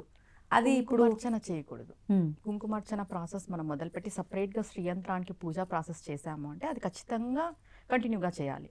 ఓకే. నార్మల్గా మనం తెచ్చి పెట్టుకున్నాం, మనకి ఏం తెలియదు, అది అలా ఉంది, ఓకే ఒక బొట్టు పెట్టేస్తున్నాం, దండం పెట్టుకుంటున్నాం, ఓకే ఏం ప్రాబ్లం లేదు. మనం సపరేట్గా మెయిన్ మేరు ప్రస్తారం పెట్టుకున్న వాళ్ళైతే ఖచ్చితంగా నియమనిష్టలు పాటించాలి. ఎటువంటి నియమాలండి? కంప్లీట్గా నాన్ వెజ్ అవాయిడ్ చేయాలి. తర్వాత మడి ఉంటుంది, సపరేట్గా నైవేద్యం ఉంటుంది. మనం ఎంత కుంకుమార్చన చేస్తే అంత నైవేద్యం పెట్టాలి. క్వాంటిటీనా? మనం ఇంత కుంకుమ వేస్తే ఇంత అన్న సమర్పణ చేయాలి, ఇంత కుంకుమ వేస్తే ఇంత అన్న సమర్పణ చేయాలి. ఖచ్చితంగా మనం కుంకుమార్చన ఇంట్లో చేస్తున్నాము అని అంటే అన్న సమర్పణ జరుగుతూనే ఉండాలి. మన ఇంట్లో ఎవరో ఒకరికి మనం అన్నం పెడుతూనే ఉండాలి, అన్నం మన ఇంటి నుండి వెళ్తూనే ఉండాలి. అలా దీనికన్నా పెట్టుకోకపోవడమే మేలేమో కదండి. అది చెప్తున్నాను, మనం చెయ్యగలము అని గట్టి సంకల్పం ఉంటేనే పెట్టుకోవాలి. ఒకవేళ ఇలా పెట్టుకున్నారు అంటే అన్ని యథావిధిగా చేయాల్సినవన్నీ చేస్తున్నారు, అనుకోకుండా ఏమైనా ఆటంకాలు అంటే ఇప్పుడు సూతకాలు ఉంటూ ఉంటాయి, అటువంటి టైంలో మరి చేయాల్సిన విధానాలు చేయకూడదు కదా, అప్పుడు ఏం చేయాలి? ఇంట్లోనే నీళ్ళలో పెట్టేయమంటారు చలవ. ఎందుకంటే శక్తి అక్కడ చాలా శక్తి ఉంటుంది. ఆ శక్తిని అలా ఒట్టిగా వదిలేయకూడదు కదా, వాటర్లో పెట్టాలి. అలా సూతకం అలా ఉన్నప్పుడు మళ్ళీ మనం సంప్రోక్షణ పుణ్యవాహనం అన్ని చేసుకొని మళ్ళీ మనం చేసుకోవచ్చు యథావిధిగా, అంత నార్మల్ అయిపోయినాక. ఓకే. ఒకవేళ అంటే ఇప్పుడు నార్మల్గా ఇదంతా కాదు, పెట్టాము పూజ చేస్తున్నాము, అలాంటప్పుడు మీరు అన్నట్టుగా ఆ పవర్ని తట్టుకోలేము అని అన్నారు కదా, దానివల్ల ఎలాంటి ఇబ్బందులు కలుగుతాయి? చికాకులు ఎక్కువ ఉంటాయి ఇంట్లో మెయిన్గా. ఓకే, అది మనం అబ్జర్వ్ చేసుకోవాలి. అంటే ఇది చేస్తున్న తర్వాత మనం ఎలా ఉన్నాము, ఇది వచ్చిన తర్వాత ముందు ఎలా ఉన్నాము అనేది మనం బాగా గ్రహించుకోవాలి. ఓకే, ఏదైనా ఒక పని చేసినప్పుడు ముందు వెనక అనేది ఒకటి ఉంటది కదా, అలా దాన్ని బట్టి మనకు అర్థమైపోతుంది. అంటే నేను పెట్టుకోవడం తప్పు అనను, నియమాలన్నీ పాటిస్తేనే పెట్టుకోవాలి. మన సంకల్పం గట్టిగా ఉండాలి, నేను చేసుకోగలను అనేది ఉంటేనే పెట్టుకోవాలి. పెట్టుకొని ఊరికే లేనిపోని హైరాణ పడిపోయి మళ్ళీ ఇబ్బందులు పడిపోయి అదేదో వచ్చింది ఇలా అయింది, ఇదేదో జరిగింది ఇలా, అలా ఉండకూడదు. ఏది వచ్చినా ఏది కాదు, కానీ మనం ఆ శక్తిని భరించే కెపాసిటీ ఇంటికి ఉండదు. దేవాలయాలు వేరు, దేవాలయంలో పూజ అర్చన నైవేద్యం విధి విధానాలు పూర్తిగా వేరు, మన ఇండ్లు వేరు కదా. అవును, అలా మనం ఎంత మాత్రం ఇంట్లో చేసుకోగలగాలో అంత మాత్రమే చేసుకోవాలి. ఓకే, అది లేదు మేము మడితో చేసుకుంటాం, మేము బాగా నియమంగా చేసుకోవచ్చు. ఇప్పుడు ఒకవేళ ఇంట్లో ఎక్కువగా పూజలు అంటే ఇంట్రెస్ట్ చూపించేది ఆడవాళ్ళే. ఆడవాళ్ళు ఒకవేళ ఇలా శ్రీచక్రం తెచ్చి పెట్టుకున్నారు, పూజ చేస్తున్నారు అని అంటే మీరు చెప్పిన నియమాల్లో మాంసాహార నిషేధం ఖచ్చితంగా ఉంది. భూప్రస్తారం పెట్టుకున్నా కూడా మాంసాహారం వదిలేయాలి. వీరొక్కరేనా? ఇంటిల్లిపాది కూడా చేసేవాళ్ళు ఇంటిల్లిపాదికి ఏం లేదు, చేసుకుంటామని ఇంట్రెస్ట్ ఉన్న వాళ్ళు వదిలేసేయాలి. ఓకే, చాలా మంది ఇప్పుడు చేస్తూ కూడా తీసుకుంటున్నారు. అవును, వదిలేస్తే మంచిది. మనం చేస్తాం కదా, అంటే శ్రీచక్రం అంటే అది ఆషామాషి విషయం కాదు. ఇప్పుడు చాలా మంది లైట్ తీసుకుంటున్నారు, కానీ మొత్తం బ్రహ్మాండం అంతా అందులో ఉంది. 64 పరివార దేవతలు, అమ్మవారు అయ్యవారు, మళ్ళీ వాళ్ళకి సంబంధించిన దేవతలు, ఒక్కొక్క దేవత ఉంటుంది కదా. మనం అనిమ సిద్ధి, గరిమ సిద్ధి, మహిమ సిద్ధి అని మాట, మరి ఒక్కొక్క సిద్ధికి మళ్ళీ వాళ్ళ పరివార దేవతలు, ఇలా చాలా 364 కోణాల శక్తి దేవతలు ఉంటారు దాంట్లో. ఇప్పుడు వీళ్ళందరినీ స్మరించాల్సి ఉంటుందా పూజ చేస్తున్నప్పుడు? ఏం లేదు. ఓకే, మామూలుగా శ్రీమాత్రే నమః చేసుకుంటాం, శ్రీమాత్రే నమః అనుకుని కుంకుమార్చన చేసుకోవచ్చు. అనుష్ఠానం ఉంటుంది కొంతమందికి, ఉపదేశమైన వాళ్ళకి అనుష్ఠానం పూజ చేసుకుంటారు. చేసిన జపము పూజ అంతా శ్రీయంత్రంలోకే సమర్పిస్తారు. అలా అంటే ఇంత చేసుకుంటూ వెళ్ళాలి అని అంటే కుటుంబము ఈ బంధాల్లో ఉన్న వాళ్ళకి చాలా వరకు అంత ప్రయారిటీ పెట్టలేరేమో కదండి. అందరికీ సాధ్యపడదు, అందుకే నేను చెప్తాను కదా, అదే అంటే అమ్మవారు నియమించుకొని ఉంటుంది కొందరిని అని. అవును, అలా చేసుకోవాలి అని ఇంట్రెస్ట్ ఉండి, ఫస్ట్ మనలో ఇంట్రెస్ట్ ఉంది అంటే అమ్మవారు తీసుకెళ్తుందండి ముందుకి. ముందు ఆ థాట్ మొదలవ్వాలి, అది మొదలవ్వాలి మనలో. మనం ఏదైనా చేయాలి అనేది మొదలవుతే ఖచ్చితంగా తీసుకెళ్తుంది. ఇప్పుడు ఒకప్పటి కాలంలో అయితే అండి మామూలుగా ఈ స్పిరిచువాలిటీకి దగ్గరగా ఉన్నారు అని అంటే వాళ్ళు ఫ్యామిలీ లైఫ్కి దూరంగా ఉండేవాళ్ళు, ఖచ్చితంగా అది మగవారైనా ఆడవారైనా. ఇప్పుడు చూస్తున్నాము అంటే అన్ని పూజలు హోమాలు అన్నీ చేస్తున్నారు, వాళ్ళ ఫ్యామిలీ లైఫ్లో కూడా ఉంటున్నారు. నిజంగా అలా ఉండొచ్చు అంటారా? ఎవరు ఉండకూడదు, ఎవరు ఉండొచ్చు? ఈ విషయం ఎలా చెప్పాలంటే మీకు ఫ్యామిలీ లైఫ్ ఉండకూడదు అని ఏ శాస్త్రంలోనూ చెప్పలేదు. ఓకే. కానీ ఫ్యామిలీ లైఫ్కి సంబంధించిన పూజలు మాత్రమే చేసుకోవాలి. అంటే అలా ఉంటుందా ఆ, కుటుంబంలో? ఇప్పుడు నేనేం చెప్పాను, ఇప్పుడు దీక్షలు పెద్ద పెద్ద దీక్షలు తీసేసుకొని మనం ఇంట్లో ఉంటాం, ఒకరు నాన్ వెజ్ తింటారు, ఒకరు కలుస్తూ అంటారు, మంత్లీ ప్రాబ్లమ్స్ వస్తుంటాయి. ఇవన్నీ ఇబ్బందికరమైన వాతావరణం కదా, వాళ్ళు ఇల్లు విడిచి వెళ్ళిపోవాల్సి వస్తుంది. ఓ, అవునా కదా? అవును. అట్లా ఇబ్బందికరమైన వాతావరణం పెద్ద పెద్దవి వద్దు. మనం ఎంత చేసుకోగలమే అంతే చేసుకోవాలి. ఓకే. మన మన ఇంటి వాతావరణం మనకి ఎంత అనుకూలం ఉంటే అంత పూజ చేసుకోవాలి. ఓకే. ఇప్పుడు చాలా మంది ఇంట్లోనే చండీ హోమాలు అవును ఇవన్నీ కూడా నేను చూస్తున్నాం. ఇప్పుడు అవును. మనకు అనుకూలం లేనప్పుడు చేయకూడదు. పూర్వం అయితే వెళ్ళిపోయేవారు, ఇప్పుడు అలా లేదు. అందుకే మనకు తగ్గట్టుగా మనం చేసుకోవాలి. ఇప్పుడు మంత్ర దీక్ష దీనికంతా ఏం సంబంధం లేదు. ఇప్పుడు మనం మంత్రం తీసుకున్నా కూడా ఫ్యామిలీ లైఫ్ తో ఉండొచ్చు, ఉండకూడదు అనేది అయితే ఏం లేదు. మనం పూజ అనుష్ఠానం అన్ని చేసుకోవచ్చు, ఫ్యామిలీ లైఫ్ తో ఉండొచ్చు. కానీ దీనికి మించి మనం పోయినప్పుడు ఉండకూడదు. అలా ఇదంతా కూడా అంటే ముందే మనం దీక్ష తీసుకునేటప్పుడే గురువులతో మాట్లాడి డిసైడ్ చేసుకోవాల్సి ఉంటుందా, లేదంటే ఎలా చూస్ చేసుకుంటారు ఇదంతా? ఈ కాలంలో అయితే గురువులు కూడా ఎలా అయిపోయినారంటే మీకు నచ్చినట్టుగా మీరు ఉండండి అని చెప్తున్నారు, మంత్ర దీక్షలు ఇచ్చేసి. కానీ మనం ఒక గురువుతో దీక్ష తీసుకున్నాం, మంత్రోపదేశం మనకు జరిగింది అంటే ఖచ్చితంగా నాన్ వెజ్ మానేసేయాలండి, షూర్గా. అది హింస కింద వస్తుంది. మనం ఒక మంత్రం చేస్తున్నాము, మెయిన్ మంత్రాది దేవత యొక్క అనుగ్రహం మనకు కలగాలి అంటే మన మనస్సు మంచిదే ఉండాలి, మనం ధర్మంగా ఉండాలి, మనం నీతిగా ఉండాలి, దేన్ని హింస పెట్టకూడదు. అలా అయితేనే మన మంత్రాది దేవత మనకు అనుగ్రహిస్తుంది. నువ్వు మంత్రం చేసి వచ్చి ఒకరిని నువ్వు దూషించినా కూడా మంత్రాది దేవత అనుగ్రహించదు. మనం చేసిన మంత్ర జపం అంతా వాళ్ళకి వెళ్ళిపోతుంది, ఫలితం అంట. అలా ఏది మాట్లాడినా ఆచితూచి మాట్లాడాలి. అంటే ఒకటే, మనం ఏం చేసినా భగవతికి సమర్పిస్తున్నాము, ఇది భగవతికి చెందుతుంది అనే ధ్యాసలో ఉండి మాట్లాడితే కరెక్ట్ గానే మాట్లాడతాం. అలా. ఓకే. ఇప్పుడు మీరు చెప్పిన ఈ ఆహారం విషయానికి వస్తే అండి, శాకాహారము మాంసాహారం అంటే తినకూడనిది అయితే అసలు సృష్టిలో ఉండేదే కాదు అంటారు చాలామంది. మరికొంతమంది అంటారు అప్పట్లో రాముడు కూడా మాంసాహారం తిన్నాడు అంటారు. అంటే వాస్తవాలు మనకు తెలియదు కానీ రకరకాలుగా మాట్లాడేవారు ఉంటారు. తిన్నారు రాముడు అంటారు, కొన్ని బుక్స్ లో తినలేదు అంటారు అనేది విన్నాం. మనం పెద్ద పెద్ద ప్రవచనకర్తలతో కూడా తినలేదు అనేదే విన్నాం. రాముడు తినలేదు అన్నది విన్నాము ప్రవచనకర్తల నోటి వెంట కూడా. ఇప్పుడు తిన్నారనేది నమ్మాలా, తినలేదు అనేది నమ్మాలా? అదే కదా అందరికీ అర్థం కాని ఒక కన్ఫ్యూజన్ క్రియేట్ అవుతుంది. మళ్ళీ ఆయన వనవాసం వెళ్ళారు, ఆయన పరిస్థితి ఏంటి? ఏదో చిన్న కుటీరం దొరికింది, తినాలి, తప్పదు. ధర్మం అనేది ఎల్లవేళలా మారుతూ ఉంటుంది. ధర్మం అంటే ఇది ఇలానే అనేదేం ఉండదు. నువ్వు ఏ ప్లేస్లో ఉన్నావు, నువ్వు ఏ సిచ్యువేషన్లో ఉన్నావు, నీ పరిస్థితి ఏంటి, దాన్ని బట్టి ధర్మం మారుతుంది. రాముడి ధర్మం ఏంటి? అడవుల్లో ఉన్నారు, చిన్న కుటీరంలో ఉన్నారు, దొరికింది తినాల్సిందే, అదే ధర్మం. సీతను తీసుకెళ్లి పస్తు పెట్టలేరు కదా. అవునా కదా? అవునవును, అది ధర్మం. అప్పటికి ఒకవేళ ఆయన తిన్నా తినకపోయినా ఆయన ధర్మం ఆయన చేశారు అక్కడ. ఆ పరిస్థితుల్లో ఏది ఎలా చేస్తే ధర్మమో అది ఆయన పాటించారు అనుకోవచ్చు. కొన్ని బుక్స్ లో మనం చదివాం, అసలు ఏకభుక్తంతోనే ఆయన సంధ్యావందనంలోనే ఎక్కువ టైం ఉండేవారు రాముల వారు, ఎక్కువ మంత్రం చేస్తూ జపం చేస్తూ అనేది కూడా కొన్ని బుక్స్ లో విన్నాం, ప్రవచనకర్తల నోటి వెంట కూడా విన్నాం. అవునవును, అసలు సంధ్యావందనం మిస్ అవ్వలేదు రాముడు అనేసి.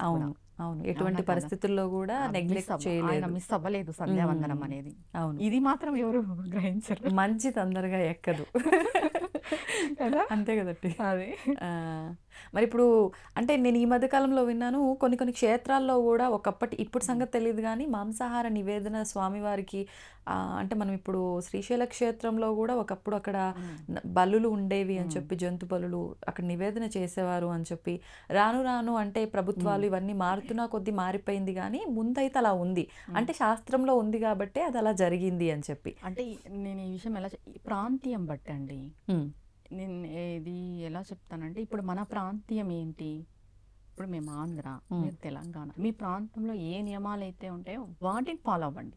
ఓకే. ఇప్పుడు పక్కన నార్త్ ఇండియా సైడ్ కొన్ని జరుగుతాయి, అవి మీకు ఫాలో అవ్వగలము మేము చేసుకోగలం అంటేనే మనం ఫాలో అవ్వాలి. అవును. ప్రాంతీయం బట్టి నియమాలు ఉన్నాయి.